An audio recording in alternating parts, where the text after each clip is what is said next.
Welcome viewers, কেমন আছেন সবাই? আশা করি সবাই ভালো আছেন। আমি আছি আপনার সাথে দীপক সরকার ফ্রম বেঙ্গলি টেক্সquad। আমাদের দৈনন্দিন জীবনে কিন্তু সবাই হোয়াটসঅ্যাপ ব্যবহার করি, বলতে গেলে সবাই 90% লোকে কিন্তু এখন হোয়াটসঅ্যাপ ব্যবহার করি। যতটা না ফেসবুক ব্যবহার করি তার থেকে বেশি হোয়াটসঅ্যাপ ব্যবহার করি।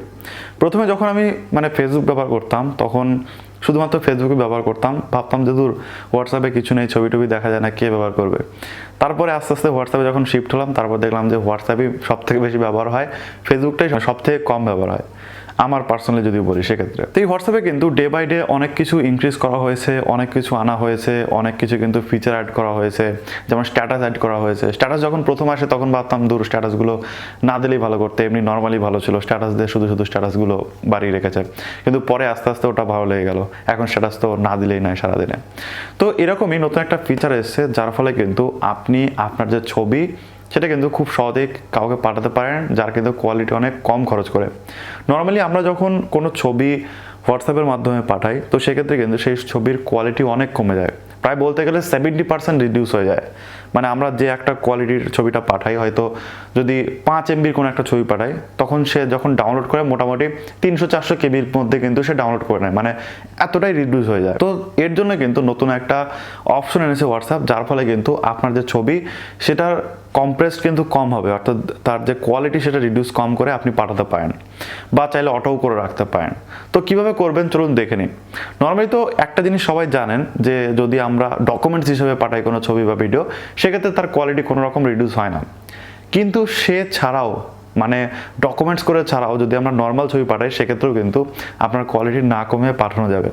চলুন আমরা পুরোটা আগে আপনাদের স্ক্রিনে দেখিয়ে দিই যে কী করে এটা করতে হবে। যেমন দেখতে পাচ্ছেন আমরা কিন্তু হোয়াটসঅ্যাপে চলে এসেছি, এবং হোয়াটসঅ্যাপে আসার পরে আপনি দেখতে পাচ্ছেন এখানে কিন্তু একটা সেটিং রয়েছে 3 ডট মেনুতে, এখানে ক্লিক করে সেটিংয়ে ক্লিক করবেন। সেটিংয়ে ক্লিক করার পরে আপনাকে যেটা করতে হবে সেটা হচ্ছে এইখানে দেখুন স্টোরেজ অ্যান্ড ডেটাতে ক্লিক করবেন। ক্লিক করার পরে একদম নিচে দেখবেন একটা অপশন চলে এসেছে, সেটা হচ্ছে মিডিয়া আপলোড কোয়ালিটি।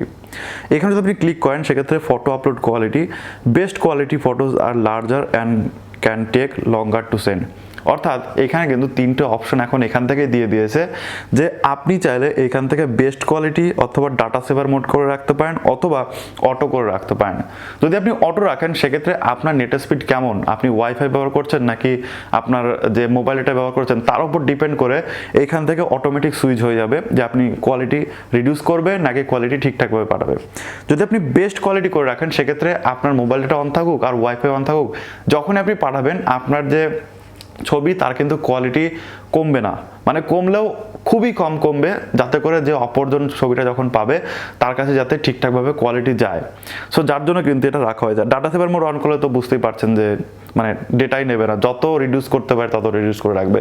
সো আপনি যদি এটা বেস্ট কোয়ালিটি করে দেন, বেস্ট কোয়ালিটি করার পরে যদি আপনি কাউকে কোনো ছবি পাঠান, তো ধরলাম এইখান থেকে কোনো একটা ছবি আমি পাঠাবো, ওকে ধরলাম এই ছবিটা পাঠাবো, তো সেক্ষেত্রে আপনার যে খুব বেশি কিন্তু পিকচার কোয়ালিটি কমবে না, সঠিক পিকচার কোয়ালিটি কিন্তু তার কাছে পৌঁছে যাবে। তো এটা ছিল মোটামুটি 2 মিনিটের একটা ছোট্ট ট্রিক। আশা করি ভিডিওটা আপনাদের ভালো লেগেছে, ভালো লাগে লাইক করবেন, শেয়ার করে দেবেন আপনার বন্ধুদের সাথে যারা আপনাকে নিয়মিত ছবি পাঠায় কিন্তু তারা হয়তো জানে না যে কী করে আপনার সঠিক ছবিটা পাঠাবে, বা তারা হয়তো ডকুমেন্টসও পাঠাচ্ছে না, নর্মাল ছবি পাঠাচ্ছে।